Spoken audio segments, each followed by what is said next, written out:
Saka uto nezoro ungona mwana voteka zomudza kuti ndo madhiri aripo ere kuti umude. Sai nini mwana yakandiroesa nehana. Ndakatoenda ndine confidence yangu. Ndakazongona dzei. Ndakazongotanga kutadza hangu kutaura but no, wefanira kugara ungopedza madhiri aya nezuro. Anyway, miatimirire sezvo wataribva kumashopu. Unondiudzira wobva wapiwa futi namba dzake. Unongondipirwa namba dzake. Asi ari kubudikira nako. Ndiyari kuwe.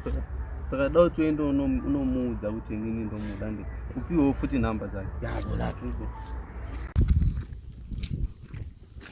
Yes, Francis. Muona sesa ngo anonzi tona agara. Jesus is Lord. Ata kudai zvekudaro. Okay.